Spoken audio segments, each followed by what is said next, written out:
이제 느헤미야 2시간 이번 주하고 다음 주에서 될 텐데 그 마지막 주제가 느헤미야의 개혁입니다. 그리고 느헤미야의 개혁이 총 5가지로 등장을 하는데 이 5가지가 2개의 파트로 나눠져서 등장을 합니다. 앞에 2개 그리고 뒤에 3개 이렇게 구성이 되어져 있는데 뭐에 따라서 구성이 되냐면 4절입니다. 13장 4절 읽겠습니다. 이전에 우리 하나님의 전의 방을 맡은 제사장 엘리야십이 도비야와 연락이 있었으므로 여기 이전이라는 말이 등장하는데요. 이전과 이후로 나눠지는데 이게 뭔 말이냐면 느헤미야가 예루살렘의 총독을 2번을 임직을 합니다. 한 번은 언제 하냐면은 성벽을 지으려고 한 번 왔었고 그리고 올 때 이런 얘기가 있었어요. 한번 보시죠. 2장 6절 느헤미야 2장 6절 성벽을 좀 지으러 가야겠다라고 아닥사스다 왕에게 부탁하는 장면인데 여기에 이런 표현이 있어요. 2장 6절 읽겠습니다. 그때에 왕후도 왕 곁에 앉아 있었더라. 왕이 내게 이르시되 내가 몇 날에 다려올 길이며 어느 때까지 돌아오겠냐 하고 왕이 나를 보내기를 좋게 여기시기로 내가 기한을 정하고 그러니까 느헤미야가 예루살렘에 성벽 지으러 올 때 기한을 정하고 왔단 말이에요. 그럼 그 기한이 뭐겠어요? 그러니까 그의 목적이 성벽을 짓는 거니까 성벽을 이만큼이면 짓겠습니다라고 성벽 공사가 마치는 거를 기준으로 갔단 말이에요. 다시 끝내고 자기 임직을 가서 다시 왕에게 부탁을 했다 이겁니다. 아직 내가 예루살렘에서 해야 될 일을 다 못했기 때문에 다시 한번 나를 임직해달라 해가지고 부탁을 받아서 2번째 예루살렘에 와서 남은 개혁을 이렇게 3가지를 진행한 것으로 되어 있단 말입니다. 그 중에서 이제 저와 여러분들은 예루살렘에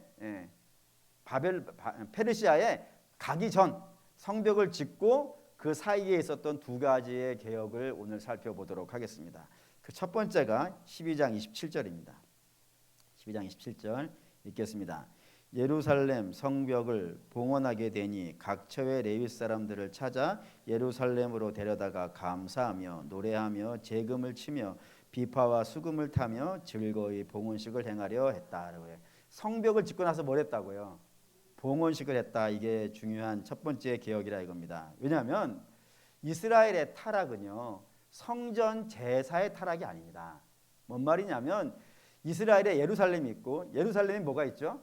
성전이 있어요. 왕궁이 있었을 때 옛날에 다윗 왕조가 있었을 때 솔로몬이 지은 성전이 있었는데 이 성전 제사가 멈췄던 적이 있긴 있어요. 예를 든다면은 그달랴 같은 아합의 딸이죠. 아합의 딸이 이스라엘을 다스리고 있을 때 성전 문이 폐쇄된 적이 있었고 또 므낫세가 왕으로 했을 때 요시아의 그 할아버지 므낫세가 왕으로 살았을 때에 성전이 폐쇄된 적이 있어요. 이런 식으로 한 번씩 폐쇄된 적은 있긴 있지만 대개의 경우는요 성전 문은 열려 있었고요.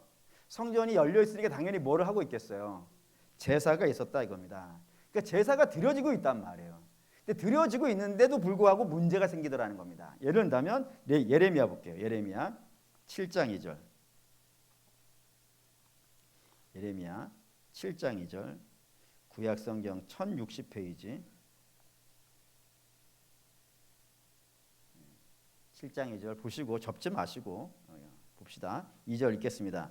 너는 여호와의 집 문에 서서 이 말을 선포하여 이르기를 여호와께 예배하러 이 문으로 들어가는 유다 사람들아 여호와의 말씀을 들으라. 하나님께서 예레미야에게 명령하시기를 야 너 예루살렘 그 성전에 가 있어.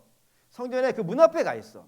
문 앞에 가 있으면서 이 성전에 들어가는 사람들 뭐하러 들어가는 거겠어요?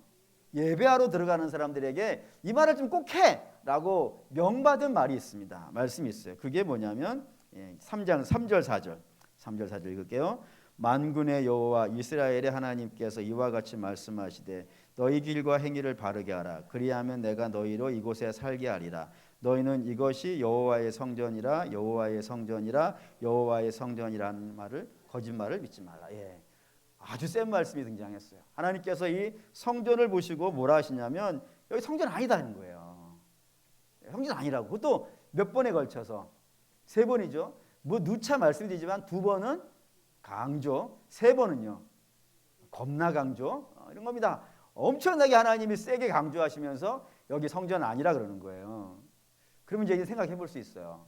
그러면 지금 예레미야가 서 있는 그 성전은 솔로몬 성전이 아니어서 성전이 아니라 그랬을까요? 뭐 그럴 리 없죠. 여기 예루살렘의 성전은 하나밖에 없으니까 당연히 솔로몬 성전이기도 하고, 요시야가 이 성전에서 유월절 제사를 지냈어요. 그때 그 유월절 제사가 얼마나 대단한 제사였는지 하나님께서 이스라엘이 가나안 들어온 이래로 지금 수많은 왕들이 일어났고 뭐 정권이 바뀌었음에도 불구하고 요시야만큼 이렇게 유월절 제사를 잘 드린 왕이 없었다 하면서 기뻐했던 제사가 드려졌던 성전도 지금 여기예요.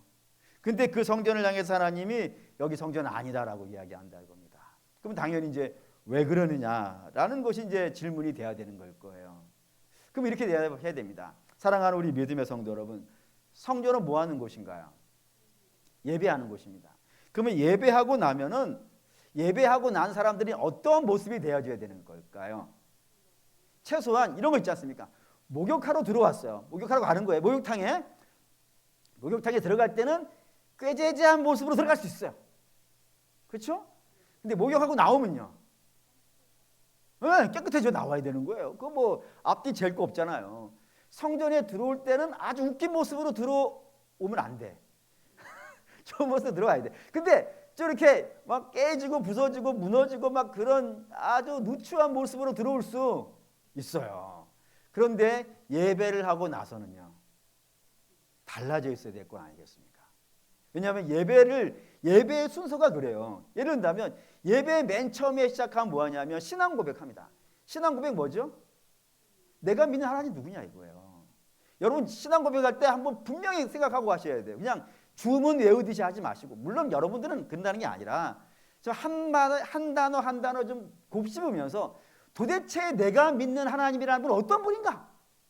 천지를 지으신 분이고 뭐 이런 식으로 이 내가 믿는 하나님 도대체 누군지를 한번 잘 생각해 보세요. 그러면 우리 예배 가볍게 될 수 없어요. 어마어마한 분 앞에 있는 거예요. 뿐만 아니라 그 신앙 고백이 있은 다음에 뭐가 있냐면 회개가 있어요. 하나님, 제가 이런 못난 짓을 했습니다. 근데 그 회개는 왜 하는 거예요, 여러분? 자기 반성하는 게 아니잖아요. 나의 연약함을 하나님께 고백하고 주의 보혈로 씻어서 새롭게 되고자 하는 그런 마음이 그 회개로 등장하는 것 아니겠어요? 그러면 회개하고 나서는요, 하나님 말씀이 선포가 되어져요. 그럼 이제 새로운 말씀을 받는 거죠. 네? 그리고 그 말씀을 받고 나서 우리 교회는 뭐가 있습니까? 결단이 있죠. 그 결단은 뭐 하고 있는 거예요? 우리가 잘못한 것, 회개한 것 다시 짊어지지 않겠습니다. 뿐만 아니라 이제는요, 주신 말씀 붙잡고 믿음으로 살겠습니다. 그 고백하고 결단하는 시간이 결단이지 않습니까? 그리고 결단 끝나고 나면은 여러분들이 이제 예배 마칠 때 축도를 합니다. 그 축도의 내용은 주님, 우리가 이렇게 고백했습니다. 근데 우리의 힘으로 이게 감당이 안 되오니 주께서 우리에게 은혜를 베푸시고 주께서 우리를 도와주셔서 믿음으로 한 주간을 또 잘 살게 해주십시오 라고 하는 축복이잖아요. 여러분들 잘 살게 해주십시오 라고 축복해서 내보내는 거란 말이에요. 그리고 나가는 거예요. 나갔을 때의 모습이 어떻게 되냐 이거예요. 나갔을 때 모습은 당연히 거룩해져 있어야 되는 겁니다. 그렇지 않습니까? 지금 다 정리했잖아요. 정리하고 새롭게 받고 결단하고 축복받고 나갔으니까 들어올 때의 모습하고는요, 다른 모습이 되어져 있어야 되는 것이 마땅하다 이겁니다. 이게 아멘이 되고 있는 중이죠. 아멘이 되고 있어야 돼요. 그런데 이스라엘 어떠냐 말입니다. 7장 5절에서 7절 5절에 7절 읽겠습니다.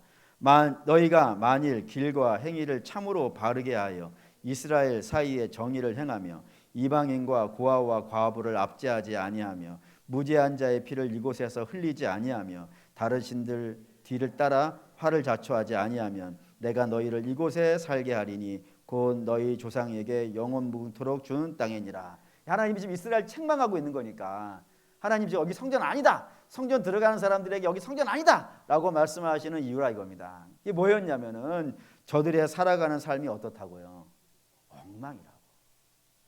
엉망이라고. 고아를 압제를 하고 과부를 괴롭히고 나그네를 힘들게 하고 하나님의 율법이 시행이 안 되고 있단 말입니다. 근데 이거 심각한데 더 심각한 게 뒤에 등장해요. 더 심각한 거는 16절에서 20절입니다. 16절에서 20절 읽습니다. 그런즉 너는 이 백성을 위하여 기도하지 말고 그들을 위하여 부르짖어 구하지 말라. 내가 간구하지 말라. 내가 내게서 듣지 아니하리라. 너는 그들이 유다 성읍들과 예루살렘 거리에서 행하는 일을 보지 아니하느냐. 자식들은 나무를 줍고 아버지들은 불을 피우며 부녀들은 가루를 반죽하여 하늘의 여왕을 위하여 과자를 만들며 그들이 또 다른 신들에게 전제를 부음으로 나의 노를 일으켰느니라. 여호와의 말씀이니라. 그들이 나를 경노하게 하무니냐. 자기 얼굴에 부끄러움을 자취함이 아니냐. 그러므로 주 여호와께서 이와 같이 말씀하시느니라. 보라, 나의 진노와 분노를 이곳과 사람과 짐승과 들나무와 땅의 소산에 부으리니 불길이 사라지고 꺼지지 아니하리라 하시니라. 여기 이제 자식이 등장했고요. 자식은 뭐 해오고? 나무 해오고. 아버지는 뭐 하고? 불 피우고. 어머니는 뭐 하고요? 과자를 만들었다. 이 표현이 이해가 되십니까? 이 어떤 내용이냐면은 자식하고 아버지하고 어머니가 함께 뭐를 하는 곳이 있어요. 거기 어디예요? 집이잖아요. 근데 그 집에서 무슨 일이 벌어지고 있는 거예요? 우상 숭배가 행해지고 있는 거예요. 누가? 어제 좀 전에 성전에 가서 하나님께 제사를 드리고 집에 가서는요 다른 삶을 살고 있는 거예요. 이게 이스라엘이라 이겁니다. 다시 말하면 지금 이스라엘의 문제는 성전 제사가 안 지내지는 게 아니라니까요. 성전 제사는 지내진다니까요. 지내지고 있는데도 불구하고 성전에서의 살아가는 이스라엘과 성전을 나가 살고 있는 이스라엘의 삶이요 완전히 분리되어져 있는 겁니다.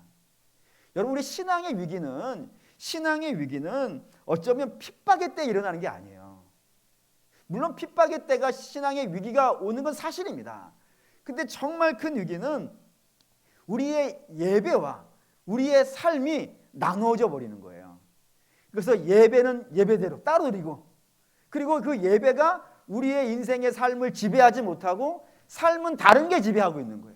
욕심이 지배하고 있든지 쾌락이 지배하고 있든지 어쨌든 어떤 하나님과 관계없는 것들이 내 삶을 지배하면서 움직여가고 있는 그 상태, 그때가 굉장히 위험한 거예요. 이스라엘이 망할 때는 항상 이런 모습이라 이겁니다. 근데 오늘 이 개혁은 그 반대가 되고 있는 겁니다. 보시죠, 다시. 예루살렘은 두 가지로 구성이 되어 있어요. 첫째는 성전이 있고요. 또 하나는요, 성이 있어요. 그럼 성전은 뭐 하는 곳이냐면 예배하는 곳이고, 예배하기 위해서 이 성전은 어떤 모습이 되어줘야 돼요? 거룩해야죠. 거룩하기 위해서 여러분들 성전 오실 때, 예배 들어가기 때 옷매무새도 그냥 조심하시고, 그리고 떠들지도 못하고, 그렇지 않습니까? 앉는 것도 조신하게 앉고, 먹는 것도 조심해서 먹고, 흘리지 않으려고 애쓰지죠. 왜요? 거룩한 곳이니까. 매사에 뭐든지 조심한단 말이에요. 거룩한 곳이기 때문에 그렇습니다. 그러면 성은 뭐 하는 곳이에요? 성은 백성들이 사는 곳입니다. 어떻게 살아요? 먹고 마시고 일하고 아이 낳고 자고 일어나고 놀고 그런 것을 하는 곳이 성이에요. 다시 말하면 생활의 터전. 성전은 예배의 터전, 성은 생활의 터전입니다. 이 둘이 분리될 수 있어요, 없어요? 없어요. 왜요? 성 여기 있고 성전 여기 있고 이렇게 분리될 수 없다고요. 어떤 모습으로 있냐면 성 안에 성전이 있어요. 그래서 성과 성전은 분리될 수 없고, 그래서 성전이 뭐를 지배하고 있어야 돼요? 그 성을 지배하고 있어야 돼요. 마치 이런 겁니다. 자동차의 엔진이 자동차 안에 있어서 자동차를 움직이게 하듯이 성전이 성 안에 있으면서 성의 백성들의 살아가는 삶을 주장해야 되는 것이 마땅하다 이겁니다. 그러기 위해서 성전은 어떤 모습이 되냐면 거룩해야 돼. 정말 성전이 거룩하지 않으면 나머지는 말해 뭐 하겠어요. 제일 거룩해야 되는 것이 성전이니까 성전 거룩하기 때문에 어떤 일이 벌어지냐면 이렇게 해야 돼요. 에스라 6장 15절 16절. 에스라 6장 15절 16절 읽겠습니다. 다리오 왕 제6년 아달월 3일에 성전 일을 끝내니라. 이스라엘 자손과 제사장들과 레위 사람들과 기타 사로잡혔던 자의 자손이 즐거이 여호와의 하나님의 성전 봉헌식을 행하니. 성전 뭐 했다고요? 성전 완공하고 봉헌식을 했다고요. 봉헌식이 뭐예요? 하나님께 드리는 거지 않습니까? 하나님께 드리면서 이제 이건 우리 게 아닌 거예요. 건물을 지을 때까지만 해도 우리 거일 수 있어요. 근데 이거를 봉헌식 하면서 이 성전은 더 이상 우리의 것이 아니라 누구의 것이 된 거예요? 하나님의 것이 됐어요. 그래서 구별이 돼버린 거예요. 하나님의 것으로 구별되어진 것. 이걸 뭐라 그러죠? 거룩이라 그런다 이겁니다. 그러니까 거룩한 것을 하나님께 딱 구별해버리는 것. 봉헌식이에요. 뭐를요? 성전을. 근데 오늘 봐야 되는 건 12장, 느헤미야 12장 27절 다시 읽겠습니다.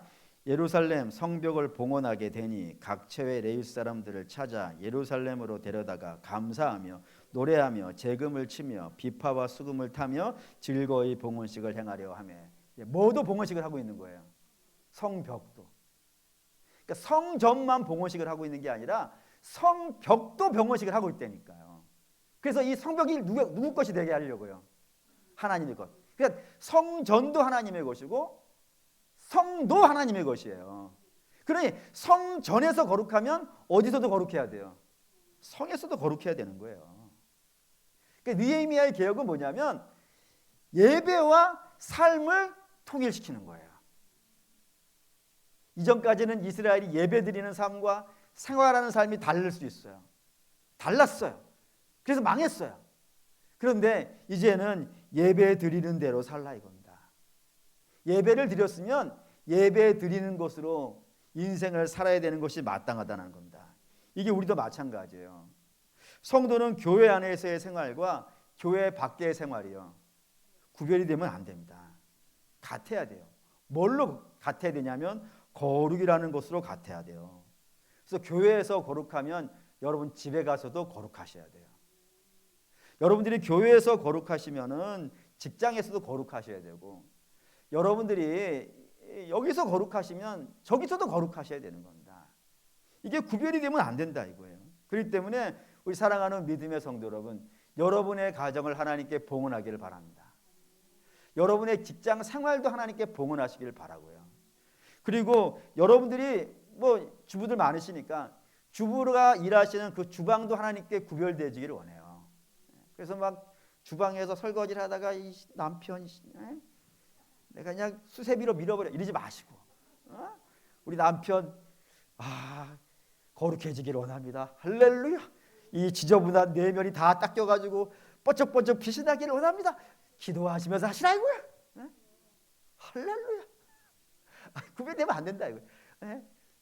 그냥 또 집에 가면 목사님 잘하시오 라겠네. 뭐 그래도 할 수 없어요. 그렇다 이겁니다. 바라고 원하는데, 사랑하는 여러분, 성전이 봉헌되고 있는 것처럼 성도 구별되어져 하나님께 봉헌되어지고 개혁입니다. 이게 개혁입니다. 개혁이 더 하나 봅시다. 31절 읽어볼게요. 이에 내가 유다의 방백들을 성벽 위에 오르게 하고 또 감사 찬송하는 자의 큰 무리를 둘로 나누어 성벽 위에 대오를 지어 가게 하였는데 한 무리는 오른쪽으로 분문을 향하게 하여 가게 하니. 이 뭔 말이냐면 성벽을 다 짓고 나서 성벽 위에다가 백성들을 다 세웠어요. 그걸 두 패로 나눈 거예요. 두 대로 딱 나눠가지고 한쪽 팀은 이쪽으로 성벽 타고 돌아가지고 저쪽으로, 그리고 한쪽 팀은 이쪽으로 성벽 타가지고 저쪽에서 이렇게 반바퀴 돌아서 저 끝에서 만나는 의식을 했다 이겁니다. 이 봉헌식이었다 이거예요. 그리고 중요한 건 요쪽으로 돌아가는 백성들의 리더를 누가 하고 있냐면 느헤미야와 방백들이 하고 있는 겁니다. 느헤미야는 총독이고 방백은 뭐예요?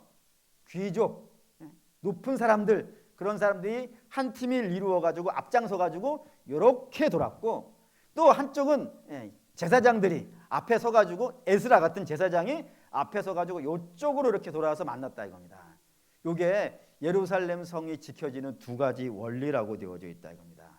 뭐냐면 예루살렘은 두 가지 원리로 지켜야 되는데, 하나는 누가 지킨다고요? 리더가 지키고. 세상 리더죠. 느헤미야 총독이에요. 세상 리더고, 방백들도 세상 리더예요. 그게 한쪽을 지키고 다른 한쪽은 제사장, 신앙이 한쪽을 지켜가고 있는 요 균형 잡힌 모습으로 이 성이 지켜져야 된다 이겁니다. 이게 우리의 신앙도 마찬가지입니다. 저와 여러분들은 다 어디 살아요? 살기는. 물론 저는 여기 성전에 사니까 저는 예배라고 해야겠네. 여러분들은 세상에 살아요. 세상에 살아가는 시간이 여러분들에게 더 길어요. 더 길기 때문에 영향을 어디서 많이 받겠어요? 세상에서 많이 받을 수 있어요. 그런 면에서 본다면 여러분들은 TV를 매우 조심하셔야 됩니다. TV는 저 같은 영적으로 고도의 지식이 있어가지고 모든 걸 다 분별할 수 있는 사람을 봐야지 아무나 보면 큰일 나요. 왜냐하면 잘못된 가치들을 너무 많이 전해줘요.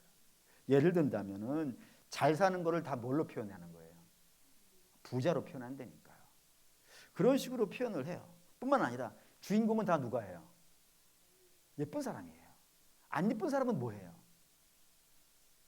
조연도 못 해요. 지나가는 일. 여러분 안 보셔서 모르죠? 그러니까 그런 것들만 귀하게 대접하고 돈 많은 것 그리고 이쁜 것 이런 것들만 귀하게 여기지 일반적인 것들은 그렇게 잘 좋게 표현 안 한단 말입니다. 뿐만 아니라 우리는 의인 출신이 아니죠. 우리는 죄인 출신이에요. 그래서 세상의 말에 더 잘 반응을 해요.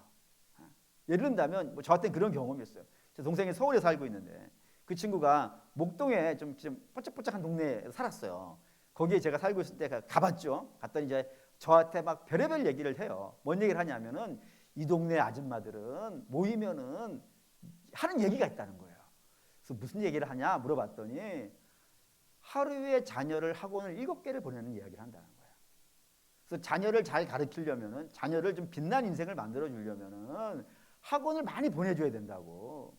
그래서 돈을 많이 벌어가지고 전부 다 학원 보내는데 돈을 쓴다는 거예요. 그래가지고 그 애가 이런 거 배우고 나면은 나중에 10년 후에 이렇게 될 거라고 막 얘기를 한다는 거예요. 그 얘기를 듣고 제 동생이 마음이 뒤집어졌어요. 나름 괜찮게 믿음이 있는 애인데 마음이 뒤집어져가지고 학원을 더 보내야겠다는 거예요. 저한테 막 얘기를 하는 거예요. 그러면서 막 내가 엄마로서 이 역할을 제대로 못하는가 봐. 막 이렇게 얘기하는 거예요. 근데 더 심각한 거 뭔지 아십니까? 그 이야기를 듣고 제 마음이 뒤집어졌어요. 나 뭐 하고 있는 건가? 내가 아빠 역할 제대로 하고 있는 건가? 하나하나 보내고 있으니 뭐 이거 제대로 하고 있는 건가? 라는 마음이 들더라 이겁니다. 뭔 얘기 하는지 아시겠죠? 우리 어디에 더 잘 반응한다고요? 세상에 더 잘 반응해요. 그렇기 때문에 사랑 여러분 우리는 기본적으로 균형이 무너져 있어요. 균형이 무너져 있어요. 어디에 더 익숙하냐면 세상과 더 익숙하다 이겁니다. 근데 그런 식이 되어지면 우리의 신앙은요 형편없어져요. 그래서 이걸 균형을 잡아야 돼. 이미 운동장은 기울어져 있거든요. 이 기울어져 있는 운동장을 좀 균형을 잡으려면 저와 여러분들이 어디다 더 신경을 더 써야 되는 거예요. 믿음에 더 신경을 써야 돼요. 더 기도하시고 더 말씀 보시고 더 하나님께 가까이 가시고 이거를 의식적으로 더 많이 하지 않는 이상은 우리는 이 무너진 균형을 바로 잡을 수가 없어요. 그래 바로 잡지 못하면은 결국에는 어디로 다 무너지냐면은 세상에 다 무너지게 되어지고 결국에는 신앙은 저 멀리 그냥 달나라가 있고 이런 일이 발생되어진다 이겁니다. 그렇기 때문에 이 균형 안 무너뜨리기 위해서 오히려 우리의 믿음을 믿음 쪽으로 마음을 좀 이렇게 중심으로 옮겨 놓으셔야 된다 이거예요. 그럴 수 있기를 주의 이름으로 축원합니다. 이 첫 번째 개혁이었고 두 번째 개혁은 13장 1절에서 3절입니다. 1절 3절 읽을게요. 그날 모세의 책에 낭독하여 백성에게 들렸는데 그 책에 기록하기를 암몬 사람과 모압 사람은 영원히 하나님의 총회에 들어오지 못하리니 이는 그들이 양식과 물로 이스라엘 자손을 영접하지 아니하고 도리어 발람에게 뇌물을 주어 저주하게 하였습니다. 그러나 우리 하나님이 그 저주를 돌이켜 복이 되게 하셨다 하였는지라. 백성이 이 율법책을 듣고 그 섞인 무리를 이스라엘 가운데에서 모두 분리하였다. 마지막 개혁. 느헤미야가 페르시아로 돌아가기 전에 마지막 한 개혁은 뭐냐면 이스라엘 진중에서 누구를 몰아냈다고요? 모압과 암몬을 몰아냈다는 겁니다. 왜 모압과 암몬을 몰아냈는가? 오늘 여기 성경에는 표현되어 있는 것이 있는데 이걸 좀 좁은 의미로 하나를 말씀드리고 좀 더 좀 넓은 의미로 하나를 말씀드릴게요. 이 좁은 의미라는 것은 이런 것입니다. 이 모압과 암몬이 이스라엘이 애굽에서 나와서 가나안에 들어가려고 했을 때에 그 지나가는 길을 모압과 암몬이 막았다 이거예요. 왜 막았죠? 저들이 가나안 들어가는 꼬라지를 못 보게 했는 거예요. 그래서 그걸 막았어요. 그런데 막는 것도 심각한 문제이지만 더 심각한 문제를 일으켰어요. 그게 뭐냐면 발람이라고 하는 무당을 불러다가 이스라엘을 어떻게 한 거예요? 저주하려고 했다고요. 그것도 몇 번에 걸쳐서 3번. 3번 느낌이 오시죠? 2번은 강조, 3번은 겁나 강조. 그러니까 이스라엘을 완전히 저주하려고 이 모압과 암몬 자손들이 이 작전을 쓰고 이렇게 이스라엘의 망함을 간절히 구했다 이겁니다. 이거를 했기 때문에 저들을 몰아낸다라는 겁니다. 사랑하는 믿음의 성도 여러분, 이거 우리가 한 번은 좀 생각해 보셔야 된다 이겁니다. 우리의 마음에 누군가를 미워하는 마음이 들어갑니까? 누군가를 미워하는 마음이 들어가면 안 됩니다. 그런데 이 사람이 참 희한한 게 내가 안 해야지라고 결단을 하더라도요. 들어오든가요, 안 오든가요? 들어올 때가 있어요. 뭐 예를 들어서 주는 거 없이 미운 사람이 있어요. 이게 정말 센 말이에요. 나하고 별 상관이 없는데도 불구하고 미운 마음이 쓱 들어오는 경우들이 있더라 이거예요. 그게 들어올 수 있어요. 그래서 뭐 어느 예화집 보니까 이런 거 있더라고요. 새가 날아가는 겁니다. 새가 날아가다가 똥을 쌌어요. 근데 그 똥이 내 머리에 떨어진 거예요. 그럴 수 있겠어요, 없겠어요? 뭐 있죠. 뭐 내가 한 게 아니니까 뚝 떨어졌어요. 그래서 머리에서 이럴 수 있잖아요. 내가 어쩔 수 없다 이거예요. 안 좋은 게 갑자기 내게 훅 들어오는 거야. 똥 싼 건데 내가 어떡하는가. 근데 문제는 그 머리 위에 새가 둥지를 틀게는 못해요. 그럼 내가 의식적으로 털어낼 수 있으니까. 그거 마찬가지로 우리의 마음에 누군가를 저주하고 미워하는 마음이 불현듯 들어올 수 있어요. 근데 그거를 행하면 안 됩니다. 그걸 입 밖으로 꺼내면 안 된다. 뿐만 아니라 이런 것도 있겠죠. 음욕이라는 마음이 없어야 되는데, 당연히 없어야 되는데 들어왔다 이거예요. 그런데 그게 들어온 것을 방치시켜가지고 그대로 끌고 가는 것은요, 그건 안 된다 이거예요. 그럼 그럴 수 있으면 안 된다 이겁니다. 그렇기 때문에 사랑하는 우리 믿음의 성도 여러분, 그런 미움의 마음이 들어가고 뭐 이렇게 들어갔을 때 기도 많이 하셔야 됩니다. 기도 많이 하시고 하나님의 은혜를 구하십시오. 하나님의 은혜가 아니면 그걸 몰아낼 수가 없습니다.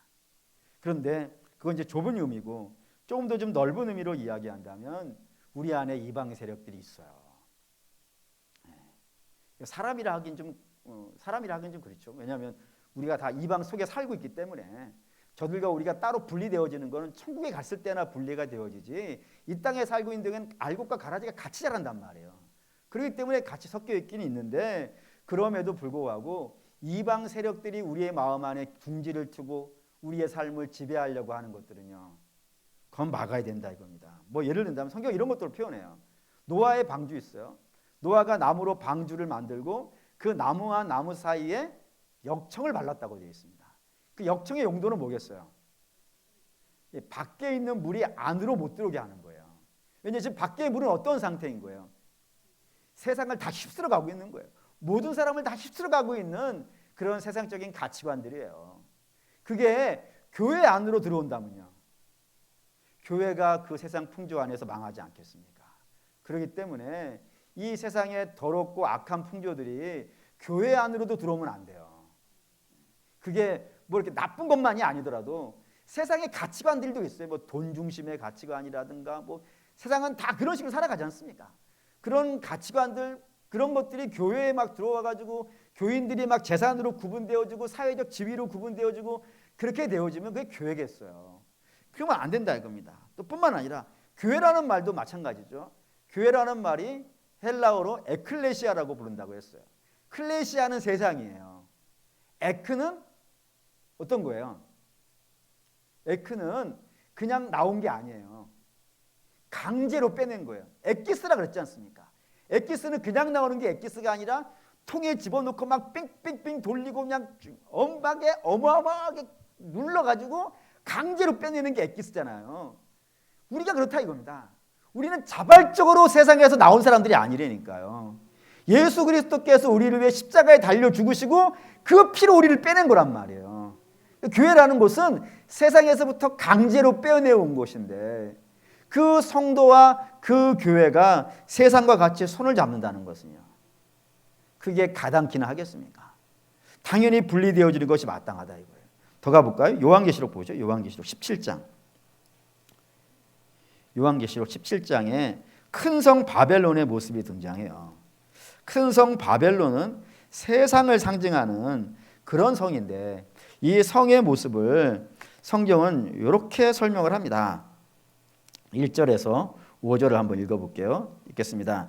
또 일곱 대접을 가진 일곱 천사 중 하나가 와서 내게 말하여 이르되 이리로 오라. 많은 무리에 앉은 큰 음녀가 받을 심판을 내게 보이리라.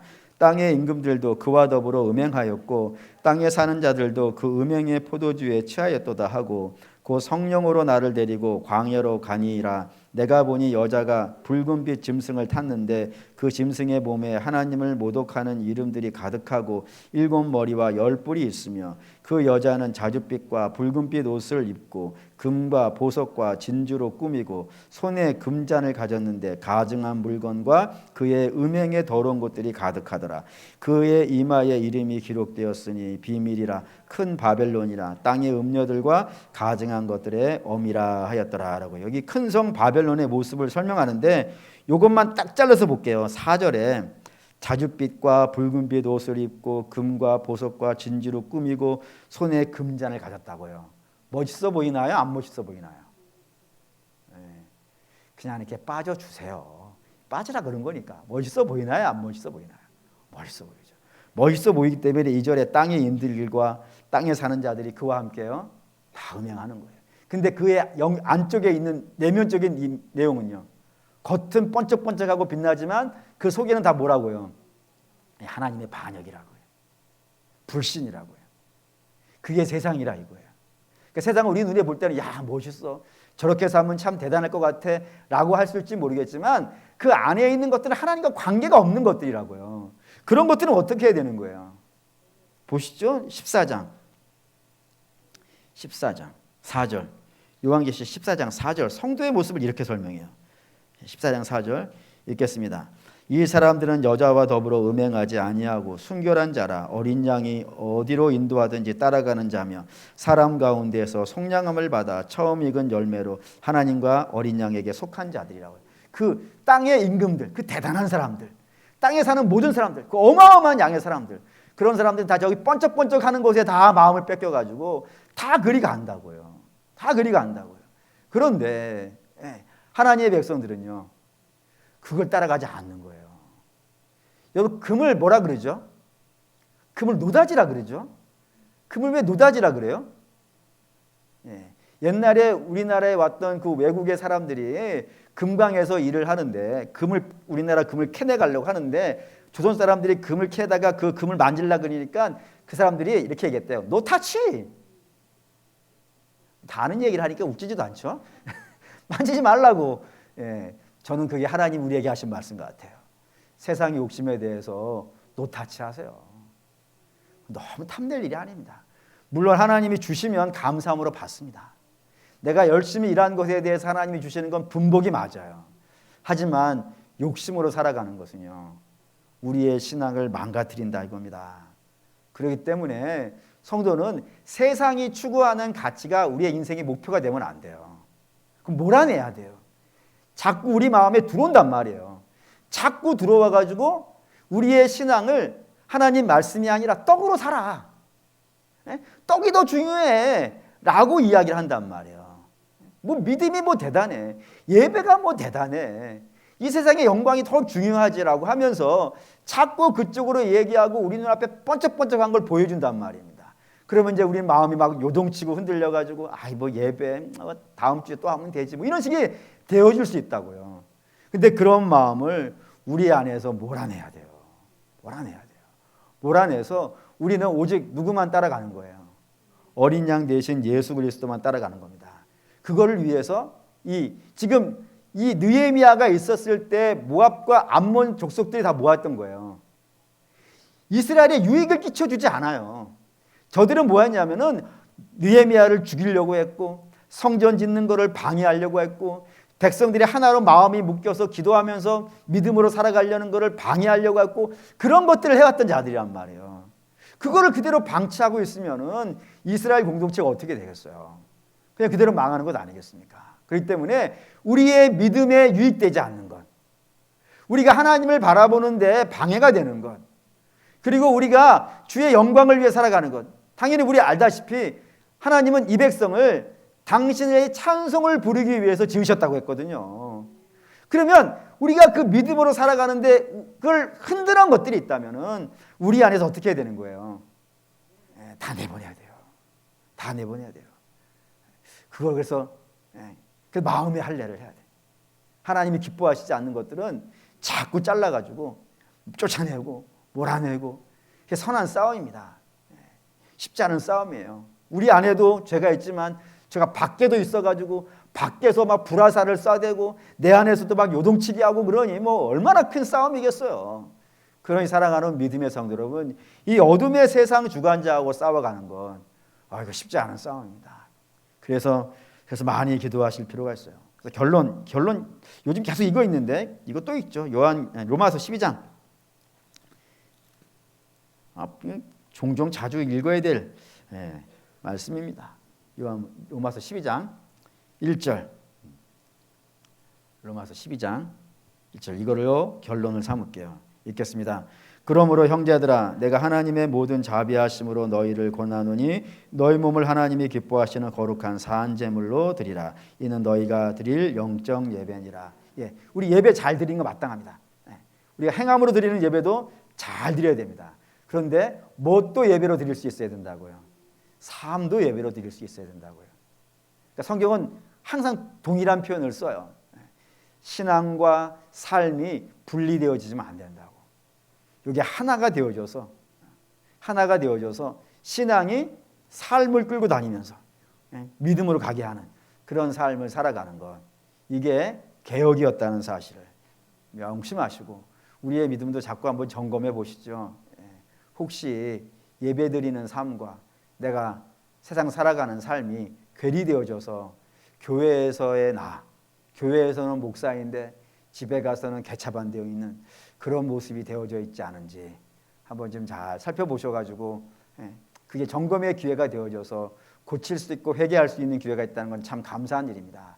회개하고 다시 주 앞에 거룩한 산제물이 되는 역사가 있으시기를 주의 이름으로 축원합니다. 아멘. 기도하겠습니다.